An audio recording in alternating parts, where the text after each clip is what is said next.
Smoking ganja, how to smoke weed. So, few people have smoked as much weed as much, I don't call it weed, I call it herb. Few people have smoked as much herb as me. 50 years old, been smoking almost my whole life since I was a kid. I was Mormon for 4 years, from age 18 to, 22? Long time ago, more than half of my life ago. I've been stoned almost every day of my life. I've smoked every 2 or 3 hours for just like my whole life, you know. Right now I'm not smoking cannabis. I stopped smoking. It's been like about a year now. I just don't really need that. That happens a lot in Rasta. You know, after a while you kind of get the message.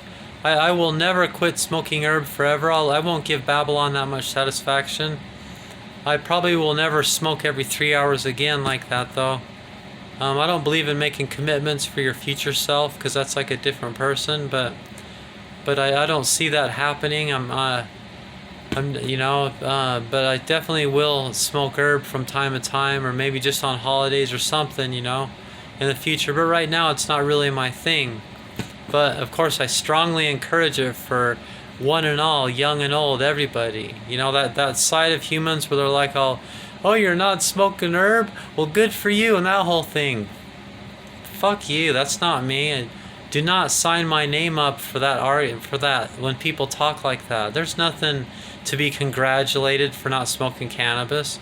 Smoking cannabis is a good thing. I want everybody to be stoned as much as possible. That's the argument. That's where you sign my name. That's where I put my mouth and my word and my life and my blood. I love cannabis. It's been my friend to the end. I have nothing bad to say of it. But this video is about how to smoke weed. So with all this incredible experience I have, you might want to listen to me. I would know. Like, I've done everything, stoned. Been arrested, been in jail, been in trouble, been not in trouble, been in every situation imaginable. I know plenty about the subject, okay? And when I was younger, I used to get stoned at work. I'd get stoned right before I would get as stoned as possible before I'd go to work. I'd get stoned at lunch, and then a second I'd be off work, I'd be stoned again, you know? And, you know, sometimes just like as much as possible even at work, you know? But I don't recommend that. Chronicles chapter 4 verse 2, it talks about, you know, a night and morning kind of a thing, like a 420 thing, you know? 420 is a great way to go. If you wake and bake, if you wake up at 420, get stoned, you have like 2 hours to get ready. You won't be to work for like 3 hours. A buzz, if you ask the police, they think a buzz lasts 24 hours. They're so stupid. Your buzz lasts, if you're a chronic smoker, it lasts like 2 or 3 hours. More like 2, mostly, if you smoke all the time. So if you smoke at 420, you know, you wake and bake, by the time you get to work, your buzz is pretty much just petered out, you know?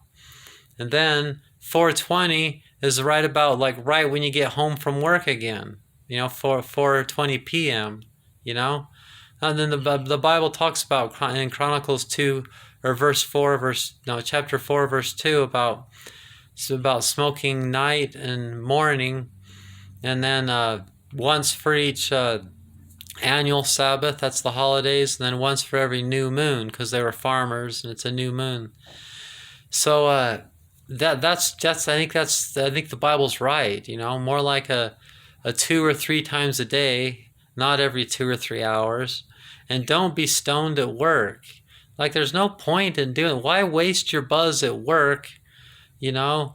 Save your buzz for when you're not at work. They don't want you to be stoned at work, and with wisdom and experience and it takes time to get that experience, you realize you don't want to be stoned at work anyway. It doesn't really, you know, the trick is to not look at your watch every hour, you know. Just relax. You're going to have to go to work a lot your whole life. You know, much of your life is going to be spent at work. So don't count the minutes. Just when you're at work, be happy you're at work, and when you're not at work, be happy you're not at work, and time will go by much faster.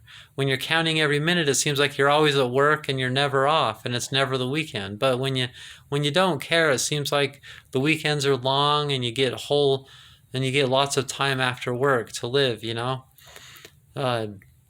So just like, don't smoke when it's not appropriate, just smoke when it's appropriate. You're done with work, or it's way, way before work, or, and you smoke then. The medicinal properties, you get the medicinal properties work that way. It's compatible on that level too. There's just no reason to be smoking every two or 3 hours like I have for decades and decades. I don't regret it, but it was just a lesson my soul had to learn. That's my advice: is to run to the bank exactly right now and go spend all your money on cannabis and be stoned as much as possible, but not all the time and not at work. Okay. You can work out the details and all that. My job's just to encourage you to get stoned. You have to figure out how to do it the right way. Okay? If you partake, it's the sacrament. Those who partake unworthily shall surely die. If you spend the buzz and all it's wisdom weed. It gives you wisdom. It's the great inventions of the world have been through the minds of stoners through the ages since forever. And if you use that energy to be a serial killer, that'd be like the worst case scenario. Your alone time when you're buzzing and you're getting wisdom. If you're using that wisdom to serial kill, then ye shall surely die. Live by the sword, die by the sword is. But if you use that wisdom for good and steer your mind, you're not responsible for everything your mind thinks.